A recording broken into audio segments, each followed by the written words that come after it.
ಸ್ನೇಹಿತರೆ, ಮೀಡಿಯಾ ಮಾಸ್ಟರ್ಸ್ಗೆ ಸ್ವಾಗತ ಸುಸ್ವಾಗತ. ಗೆಳೆಯರೆ, ಈ ದೇಶದ ಲೋಕಸಭಾ ಚುನಾವಣೆಯ ಫಲಿತಾಂಶ ಏನಾಗಲಿದೆ ಅನ್ನೋದ್ರ ಬಗ್ಗೆ ಒಂದಷ್ಟು ಮಾಹಿತಿ ಈಗಾಗಲೇ ನಿಮಗೆ ಸಿಗ್ತಾ ಇದೆ. ಸಂಜೆಯ ಹೊತ್ತಿಗೆ ಸಂಪೂರ್ಣ ಮಾಹಿತಿ ಸಿಗುತ್ತೆ. ಆರಂಭದಲ್ಲಿನ ಈ ಕೆಳಗು ಮೇಲಾಟಗಳು, ಲೀಡುಗಳು, ಹಿನ್ನಡೆಗಳು ಇವೆಲ್ಲ ಮುಂದಿನ ಫಲಿತಾಂಶದ ದಿಕ್ಸೂಚಿ ಅಂತ ಅನ್ಸಿದ್ರೂ ಕೂಡ ಸಂಪೂರ್ಣ ಫಲಿತಾಂಶ ಗೊತ್ತಾಗೋದು ಸಂಜೆ ಹೊತ್ತಿಗೆನೆ. ಅಲ್ಲಿವರೆಗೆ ಹಾವು ಏಣಿ ಆಟ ಮುಂದುವರಿತಾ ಇರುತ್ತೆ. ಇನ್ನು ಪ್ರತಿ ಬಾರಿ ಕೂಡ ಈ ದೇಶದ ಚುಕ್ಕಾಣಿಯನ್ನು ಯಾರು ಹಿಡಿಬೇಕು ಅನ್ನೋದನ್ನ ನಿರ್ಧಾರ ಮಾಡೋದು ಉತ್ತರದ ಬೀಮಾರು ರಾಜ್ಯಗಳು. ಗೆಳೆಯರೆ, ಈ ದೇಶಕ್ಕೆ ಅತಿ ಹೆಚ್ಚು ಪ್ರಮಾಣದ GDP ಅನ್ನು ಕೊಡ್ತಾ ಇರೋದು ಮಹಾರಾಷ್ಟ್ರ ಸೇರಿದ ಹಾಗೆ ದಕ್ಷಿಣದ ರಾಜ್ಯಗಳು. ಆದ್ರೆ ದೇಶದಲ್ಲಿ ಅತಿ ಹೆಚ್ಚು ಅನುದಾನಗಳನ್ನ ಪಡ್ಕೊಳ್ತಾ ಇರೋದು ಈ ಬೀಮಾರು ರಾಜ್ಯಗಳು, ಅಂದ್ರೆ ಬಿಹಾರ್, ಉತ್ತರ ಪ್ರದೇಶ, ಮಧ್ಯಪ್ರದೇಶ ಹಾಗೂ ರಾಜಸ್ಥಾನಗಳು ಮತ್ತು ಅವುಗಳಿಂದಲೇ ಬೇರ್ಪಟ್ಟು ಸ್ವತಂತ್ರ ರಾಜ್ಯಗಳಾಗಿರುವ ಉತ್ತರಾಖಂಡ, ಛತ್ತೀಸ್ಗಢ ಹಾಗೂ ಜಾರ್ಖಂಡ್ ಕೂಡ ಇದರಲ್ಲಿ ಸೇರ್ಕೊಳ್ತವೆ. ಈ ಬೀಮಾರು ರಾಜ್ಯಗಳಲ್ಲಿ ಅತಿ ಹೆಚ್ಚು ಜನಸಂಖ್ಯೆ ಇದೆ. ಉತ್ತರ ಪ್ರದೇಶ ಇದೆಯಲ್ಲ, ಅದೊಂದೇ ರಾಜ್ಯ ಜಗತ್ತಿನ ಅತಿ ದೊಡ್ಡ ದೇಶ ಅನ್ನಿಸ್ಕೊಳ್ಳೋ ರಷ್ಯಾಕ್ಕಿಂತಲೂ ಹೆಚ್ಚಿನ ಜನಸಂಖ್ಯೆಯನ್ನು ಹೊಂದಿದೆ. ಇನ್ನು ಈ ಉತ್ತರ ಪ್ರದೇಶದ ಜೊತೆಗೆ ಬಿಹಾರ ಮತ್ತು ಜಾರ್ಖಂಡ್ ಸೇರ್ಕೊಂಡು ಬಿಟ್ರೆ ಅಮೆರಿಕಾದ ಒಟ್ಟು ಜನಸಂಖ್ಯೆ ಎಷ್ಟಿದೆಯೋ ಅಷ್ಟು ಜನ ಈ 3 ರಾಜ್ಯಗಳಲ್ಲಿ ವಾಸ ಮಾಡ್ತಾರೆ. ಹೀಗಾಗಿ ಭಾರತದಲ್ಲಿ ಅತಿ ಹೆಚ್ಚು ಜನಸಂಖ್ಯೆಯನ್ನ ಹೊಂದಿರೋದು ಈ ಬೀಮಾರು ರಾಜ್ಯಗಳು.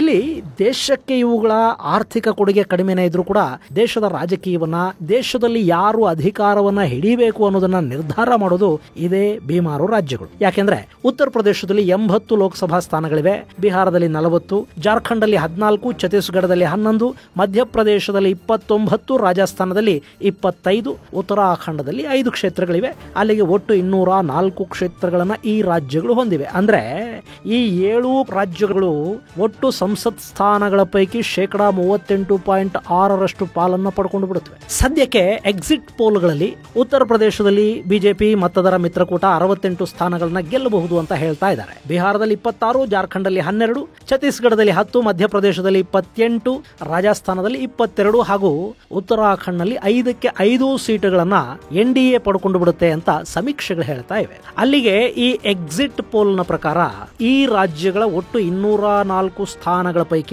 ಬಿಜೆಪಿ ಹಾಗೂ ಅದರ ಮಿತ್ರ ಪಕ್ಷಗಳು 171 ಸ್ಥಾನಗಳನ್ನು ಪಡ್ಕೋಬೇಕು. ಸೊ ಇಲ್ಲಿ ಯಾರು ಹೆಚ್ಚು ಸ್ಥಾನಗಳನ್ನು ಪಡ್ಕೋತಾರೋ ದೇಶದ ಚುಕ್ಕಾಣಿಯನ್ನ ಅವರೇ ಹಿಡಿತಾರೆ ಅನ್ನೋದು ಸಮೀಕ್ಷೆಗಳ ಅಭಿಪ್ರಾಯ.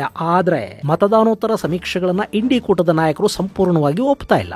ರಾಹುಲ್ ಗಾಂಧಿ ಅವರಂತೂ ಇದನ್ನ ಮೋದಿ ಫ್ಯಾಂಟಸಿ ಪೋಲ್ ಅಂತ ಕರೀತಾ ಇದ್ದಾರೆ. ಹಾಗೇನೆ SP ಯ ನಾಯಕ ಅಖಿಲೇಶ್ ಯಾದವ್ ಮತ್ತು ಮಮತಾ ದೀದಿ ಇಬ್ಬರೂ ಕೂಡ ಈ ಎಕ್ಸಿಟ್ ಪೋಲ್ಗಳನ್ನ ಸಾಕಷ್ಟು ತಿಂಗಳುಗಳ ಹಿಂದೆನೆ ಮನೆಯಲ್ಲಿ ಕೂತ್ಕೊಂಡು ಪ್ರಿಪೇರ್ ಮಾಡಲಾಗಿದೆ ಅಂತ ಹೇಳ್ತಾ ಇದ್ದಾರೆ. ಇನ್ನು AICC ಅಧ್ಯಕ್ಷ ಮಲ್ಲಿಕಾರ್ಜುನ ಖರ್ಗೆ ಅವರಂತೂ ಎಕ್ಸಿಟ್ ಪೋಲ್ ನ ಲೆಕ್ಕ ಎಲ್ಲ ಸುಳ್ಳು, ಈ ಬಾರಿ ಇಂಡಿ ಮೈತ್ರಿಕೂಟ 295 ಸ್ಥಾನಗಳನ್ನ ಪಡೆಯುತ್ತೆ ಅನ್ನೋ ವಿಶ್ವಾಸವನ್ನು ವ್ಯಕ್ತಪಡಿಸ್ತಾ ಇದ್ದಾರೆ. ಅವರ ಲೆಕ್ಕಾಚಾರಗಳು ಎಷ್ಟು ಸರಿ ಇವೆ ಅನ್ನೋದು ಇನ್ನು ಕೆಲ ಗಂಟೆಗಳಲ್ಲಿ ಗೊತ್ತಾಗಿ ಹೋಗುತ್ತೆ. ಗೆಳೆಯರೆ, AICC ಅಧ್ಯಕ್ಷ ಮಲ್ಲಿಕಾರ್ಜುನ ಖರ್ಗೆ ಹೇಳ್ತಾ ಇರೋ ಹಾಗಾಗಬೇಕು ಅಂದ್ರೆ ಉತ್ತರ ಭಾರತದ ಬೀಮಾರು ರಾಜ್ಯಗಳಲ್ಲಿ ಕಾಂಗ್ರೆಸ್ ಹಾಗೂ ಅದರ ಮಿತ್ರ ಪಕ್ಷಗಳ ಸಾಧನೆ ಬಿಜೆಪಿ ಹಾಗೂ ಅದರ ಮಿತ್ರ ಪಕ್ಷಗಳ ಸಾಧನೆಗಿಂತ ತುಂಬಾನೇ ಹೆಚ್ಚಿರಬೇಕು. ಅಂದ್ರೆ ಸಮೀಕ್ಷೆಗಳ ಪ್ರಕಾರ 171 ಸ್ಥಾನಗಳನ್ನ ಬಿಜೆಪಿ ಗೆಲ್ಲತ್ತೆ ಅಂತ ಹೇಳ್ತಾ ಇದ್ದಾರೆ ಅಲ್ವಾ. ಅಲ್ಲಿ ಇಂಡಿ ಮೈತ್ರಿಕೂಟ ಕಡಿಮೆ ಅಂದ್ರೂ 150ರಿಂದ 180 ಸ್ಥಾನಗಳನ್ನ ಗೆಲ್ಲಬೇಕು. ಅದು ಈ ಬಾರಿ ಸಾಧ್ಯ ಆಗತ್ತಾ?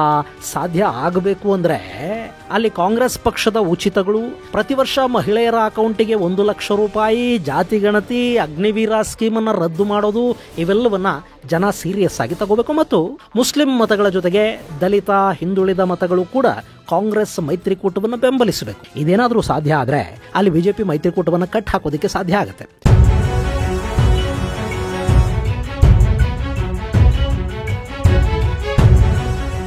ಇನ್ನು ಉತ್ತರ ಭಾರತದಲ್ಲಿ ರೈತ ಹೋರಾಟವನ್ನು ತೀವ್ರಗೊಳಿಸಿದ್ರೆ, ಜಾಟ್ ಮತಗಳ ಜೊತೆಗೆ ರೈತರು ಕೂಡ ಬಿಜೆಪಿಯ ವಿರುದ್ಧ ಮತ ಚಲಾಯಿಸಿದ್ರೆ ಬಿಜೆಪಿಯನ್ನು ಸೋಲಿಸಬಹುದು ಅನ್ನೋ ಪ್ರಯತ್ನ ಈ ಹಿಂದೆ ನಡೆದಿತ್ತು. ಆದ್ರೆ ಅದಕ್ಕೆ ಸರಿಯಾದ ಫಲ ಸಿಗಲಿಲ್ಲ. ಪ್ರತಿಭಟನೆಗಳೇ ಬೇರೆ, ರೈತರೇ ಬೇರೆ, ಜಾತಿಗಳೇ ಬೇರೆ, ಓಟೇ ಬೇರೆ ಅಂತ ಕಳೆದ ಬೇರೆ ಬೇರೆ ಚುನಾವಣೆಗಳಲ್ಲಿ ರೈತರು ತೋರಿಸಿದ್ರು. ಹೀಗಾಗಿ ಈ ಬಾರಿ ಪ್ರತಿಪಕ್ಷಗಳು ರೈತರನ್ನ ಕೈಬಿಟ್ಟು ಕರ್ನಾಟಕದ ಮಾದರಿ ಅಂದ್ರೆ ಉಚಿತಗಳ ಮಾದರಿಯನ್ನ ಆಯ್ಕೆ ಮಾಡಿಕೊಂಡಿದ್ದಾರೆ. ಆಮಿಷಗಳಲ್ಲಿ ವರ್ಕೌಟ್ ಆಗತ್ವಾ ಅನ್ನೋದನ್ನ ಈ ಚುನಾವಣೆಯಲ್ಲಿ ಪರೀಕ್ಷಿಸಲಾಗ್ತದೆ. ಹೇಳಲಾಗ್ತಾ ಇದೆ. ಇನ್ನು ಬಿಮಾರು ರಾಜ್ಯಗಳಲ್ಲಿ ಕಾಂಗ್ರೆಸ್ ಮಿತ್ರಕೂಟದ ಪ್ಲಾನ್ ವರ್ಕೌಟ್ ಆದರೂ ಕೂಡ ಖರ್ಗೆ ಅವರ 295 ಸೀಟುಗಳ ಗುರಿ ಇದೆಯಲ್ಲ, ಅದನ್ನ ಸಾಧಿಸೋದಕ್ಕೆ ಕೇವಲ ಬಿಮಾರು ರಾಜ್ಯಗಳ ಬಲ ಮಾತ್ರ ಸಾಕಾಗುವುದಿಲ್ಲ. ಅವರು ಮಹಾರಾಷ್ಟ್ರದಲ್ಲಿ ಬಿಜೆಪಿಯನ್ನು ಎದುರಿಸಿ ಗೆಲ್ಲಬೇಕು. ಹಾಗೇನೆ ಪಶ್ಚಿಮ ಬಂಗಾಳದಲ್ಲಿ ಕಾಂಗ್ರೆಸ್ ಪಕ್ಷಕ್ಕೆ 2 ಸೀಟುಗಳು ಮಾತ್ರ ಸಿಗಬಹುದು ಅಂತ ಹೇಳಲಾಗ್ತಾ ಇದೆ. ಅಲ್ಲಿ ಆಟ ಶುರುವಾಗುವ ಮೊದಲೇ ಮೈತ್ರಿ ಭಂಗ ಆಗಿದೆ. ಮಮತಾ ವರ್ಸಸ್ ಬಿಜೆಪಿ ಕದನದಲ್ಲಿ ಕಾಂಗ್ರೆಸ್ಗೆ ಅವಕಾಶ ಇಲ್ಲ ಅನ್ನೋದು ಕಾಣಿಸ್ತಾ ಇದೆ. ಇನ್ನಲ್ಲಿ ಮಮತಾ ಹೆಚ್ಚಿನ ಸ್ಥಾನಗಳನ್ನ ಗೆದ್ರೂ ಕೂಡ ನಾಳೆ ಅವರು ಕಾಂಗ್ರೆಸ್ ನೇತೃತ್ವವನ್ನು ಒಪ್ಕೋತಾರಾ ಗೊತ್ತಿಲ್ಲ. ಹೀಗಾಗಿ ಬಂಗಾಳದ ಗ್ಯಾರಂಟಿ ಮೈತ್ರಿಗೆ ಈಗಲೂ ಇಲ್ಲ. ಇನ್ನು ಖರ್ಗೆ ಅವರ ಗುರಿ ಮುಟ್ಟೋದಕ್ಕೆ ಕರ್ನಾಟಕದಲ್ಲಿ ಕಾಂಗ್ರೆಸ್ ಪಕ್ಷ ಕನಿಷ್ಠ ಅಂದ್ರೂ 20 ಕ್ಷೇತ್ರಗಳಲ್ಲಿ ಗೆಲ್ಲಬೇಕು. ಹಾಗೆ ತಮಿಳುನಾಡು ಮತ್ತು ಕೇರಳಗಳಲ್ಲಿ ಕೂಡ ಕ್ಲೀನ್ ಸ್ವೀಪ್ ಮಾಡಿ ತೆಲಂಗಾಣದಲ್ಲಿ ಒಂದು 10 ಕ್ಷೇತ್ರಗಳನ್ನ ಗೆಲ್ಲೋದಕ್ಕೆ ಸಾಧ್ಯವಾದರೆ ಮಾತ್ರ ಖರ್ಗೆ ಅವರ ಕನಸಿನ ಸಮೀಪಕ್ಕೆ ಇಂಡಿ ಕೂಟ ಹೋಗೋದಕ್ಕೆ ಸಾಧ್ಯ ಆಗುತ್ತೆ. ಆದ್ರೆ ಸದ್ಯದ ಮಟ್ಟಿಗೆ ಬಿಮಾರು ರಾಜ್ಯಗಳಲ್ಲಿ ಕಾಂಗ್ರೆಸ್ನ ಮ್ಯಾಜಿಕ್ ನಡೆಯೋದು ಸ್ವಲ್ಪ ಅನುಮಾನನೇ. ಉತ್ತರ ಪ್ರದೇಶದಲ್ಲಿ ಅಖಿಲೇಶ್ ಯಾದವ್ ಈ ಬಾರಿ ತಮ್ಮದೇ ಆದ ಸ್ಟ್ರಾಟಜಿ ಮಾಡಿದ್ದಾರೆ. ಈ ಬಾರಿ ಮುಸ್ಲಿಂ ಅಭ್ಯರ್ಥಿಗಳಿಗೆ ಹೆಚ್ಚು ಟಿಕೆಟ್ ಕೊಡೋದಕ್ಕೆ ಅವರು ಹೋಗಿಲ್ಲ. ಹೆಂಗೂ ಮುಸ್ಲಿಮರ ಓಟುಗಳು ಬಿಜೆಪಿಯ ವಿರುದ್ಧನೇ ಚಲಾವಣೆ ಆಗುತ್ತವೆ. ಹಾಗೆ ಚಲಾವಣೆ ಆಗೋ ಓಟುಗಳಿಗೆ ಬೇರೆ ಆಯ್ಕೆ ಇಲ್ಲ. ಹೀಗಾಗಿ ಅವರು ಮೈತ್ರಿಕೂಟವನ್ನೇ ಬೆಂಬಲಿಸ್ತಾರೆ. ಸೊ ಮುಸ್ಲಿಂ ಓಟುಗಳನ್ನ ಏಕಮುಖವಾಗಿ ತಗೊಂಡು ಹಿಂದೂ ಓಟುಗಳನ್ನ ವಿಭಜಿಸಿ ಬಿಜೆಪಿಗೆ ಒಂದಷ್ಟು ಹಿನ್ನಡೆ ಉಂಟಾಗೋ ಹಾಗೆ ಮಾಡಿ 10-12 ಸ್ಥಾನಗಳನ್ನ ಬಾಚಿಕೊಂಡು ಬಿಡುವ ಐಡಿಯಾ ಅಖಿಲೇಶ್ ಯಾದವ್ ಅವರದ್ದು. ಆದ್ರೆ ಕಾಂಗ್ರೆಸ್ಗೆ ಅಲ್ಲಿ 2ಕ್ಕಿಂತ ಹೆಚ್ಚು ಸಾಧ್ಯ ಇಲ್ಲ ಅಂತ ಹೇಳಲಾಗ್ತಾ ಇದೆ. ಇನ್ನು ಬಿಹಾರದಲ್ಲಿ ತೇಜಸ್ವಿ ಯಾದವ್ ಬಲದಿಂದ ಇಂಡಿ ಮೈತ್ರಿಕೂಟ ಒಂದಷ್ಟು ಉಸಿರಾಡಬಹುದು. ಆದ್ರೆ ಅಲ್ಲಿನ ಎಲ್ಲ ಸೀಟುಗಳು ಅವರಿಗೆ ಸಿಗೋದು ಸಾಧ್ಯವಾಗದು ಮಾತು. ಹಾಗೆ ರಾಜಸ್ಥಾನದಲ್ಲಿ 2-4 ಸ್ಥಾನಗಳನ್ನ ಇಂಡಿ ಕೂಟ ಗೆಲ್ಲಬಹುದು ಅಂತ ಹೇಳ್ತಾ ಇದ್ದಾರೆ. ಮಧ್ಯಪ್ರದೇಶದಲ್ಲಿ ಅದು ಕೂಡ ಡೌಟು ಅಂತ ಹೇಳಲಾಗ್ತಾ ಇದೆ. ಆದ್ರೂ 1-2-3 ಸೀಟು ಮಧ್ಯಪ್ರದೇಶದಲ್ಲಿ ಮೈತ್ರಿಕೂಟದ ಪಾಲಾಗತ್ತೆ ಅಂತ ಇಟ್ಕೊಂಡ್ರು.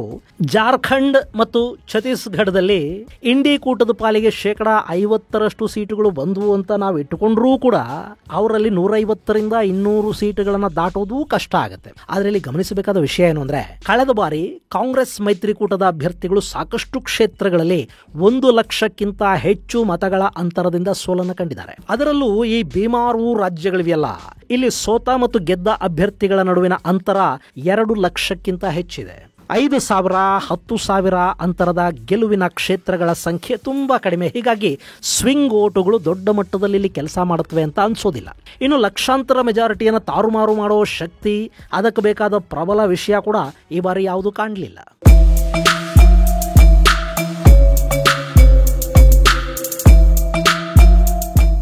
ಈ ಚುನಾವಣೆಯ ವಿಶೇಷ ಏನು ಅಂದ್ರೆ, ಈ ಬಾರಿ ಆಡಳಿತ ಪಕ್ಷಕ್ಕೂ ಮತ್ತು ವಿರೋಧ ಪಕ್ಷಕ್ಕೂ ಇಬ್ಬರಿಗೂ ಚುನಾವಣೆಯ ವಿಷಯವಾಗಬಲ್ಲ ಪ್ರಮುಖ ಸರಕು ಸಾಮಗ್ರಿಗಳೇ ಇರಲಿಲ್ಲ ಅನ್ನೋದು. ರಾಮ ಮಂದಿರ, ಆರ್ಟಿಕಲ್ 370 ರದ್ದತಿ, ಇದ್ಯಾವುದು ಆಡಳಿತ ಪಕ್ಷಕ್ಕೆ ಮತವನ್ನು ತಂದು ಕೊಡಬಲ್ಲ ವಿಷಯಗಳಲ್ಲ. ಹಾಗೆ ಪ್ರತಿಪಕ್ಷಗಳು ಕೂಡ ದೊಡ್ಡ ಮಟ್ಟದಲ್ಲಿ ಆಡಳಿತಾರೂಢರನ್ನ ಕಟ್ ಹಾಕೋದಿಕ್ಕೆ, ಅವರ ವಿರುದ್ಧ ಜನಾಭಿಪ್ರಾಯವನ್ನು ಮೂಡಿಸೋದಿಕ್ಕೆ ಯಾವ ದೊಡ್ಡ ವಿಷಯಗಳ ಪ್ರಸ್ತಾಪ ಕೂಡ ಮಾಡಲಿಲ್ಲ.